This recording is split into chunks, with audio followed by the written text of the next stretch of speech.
Sometime around 2737 BC, Emperor Shenyong was drinking a bowl of boiled water. But to his surprise, it didn't taste like water and it had a distinct fragrance. Apparently, some leaves from a nearby plant where water was being boiled had flown into his bowl. The emperor took a sip of this brew and enjoyed its taste. This is one of the popular legends related to the origin of our favorite hot beverage. But the origin of tea is much more complex and its history far more fascinating.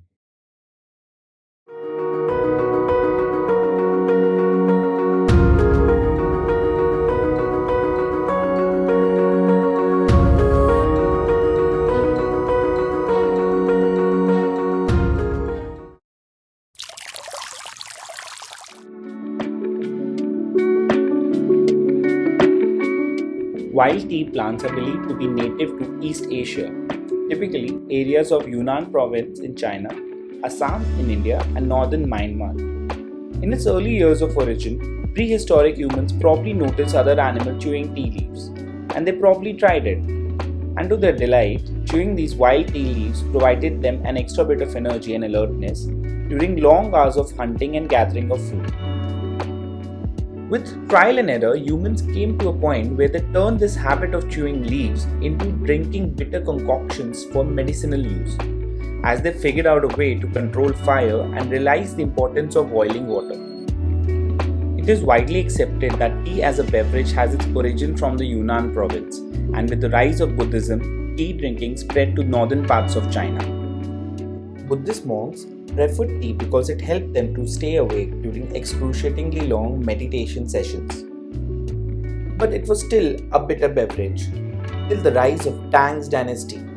Tang's dynasty brought the transition in tea from a bitter concoction to a sweet aromatic beverage and was responsible for spread of tea to Central Asia, Tibet, and even Japan. Though Portuguese won the race to reach the Far East and brought back tea, spices, and porcelain with them, it was Dutch traders who popularized the practice of tea drinking in the West in the early 17th century. Tea gained its footing in English society after Princess Catherine of Braganza brought the fashionable beverage along with her after getting married to King Charles II of England in 1662.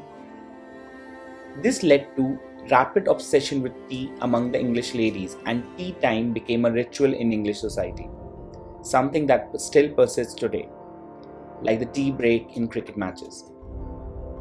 With ever-growing demand, and China, the sole producer of tea at the time, considered foreigners as barbarians and wouldn't let any foreigner to set a foot on Chinese soil. They would trade with the English, but only in exchange for silver, which was proving rather costly. With the deficit in supply and demand growing, the East India Trading Company exchanged one addiction with another, Indian opium. They flooded the Chinese market with opium, and quickly enough the Chinese became hooked to it, something which the trading company had no shortage of, as they just exploited Indian farmers to grow more of it. Situation became so bad that almost 1 out of every 3rd Chinese was addicted to opium. Failing to stop the sale of opium in the country, Chinese emperor ordered his officials to destroy vast quantities of opium, which was considered as an act of war by England, and this triggered the Opium War from 1839 to 1842, which China lost, and the emperor had to ratify an embarrassing treaty which made China pay for the cost of war, cede Hong Kong to Britain, and no trade restrictions. This meant that East India Trading Company could now import as much tea as they wanted, but they were still not satisfied. Why should we let Chinese have the monopoly in tea trade when we can do the same? They thought. Since early 19th century, East India Trading Company was aware of wild tea leaves growing in areas of Assam, and they had experimental tea gardens in Assam as well. But they just couldn't get Indian tea taste like Chinese tea. They believed that Indian tea bush was of inferior quality, so they set out on an expedition to steal tea leaves from China, because at that time it was illegal for Chinese tea farmer to share any process or information regarding tea plantation with a foreigner. In comes Scottish botanist Robert Fortune.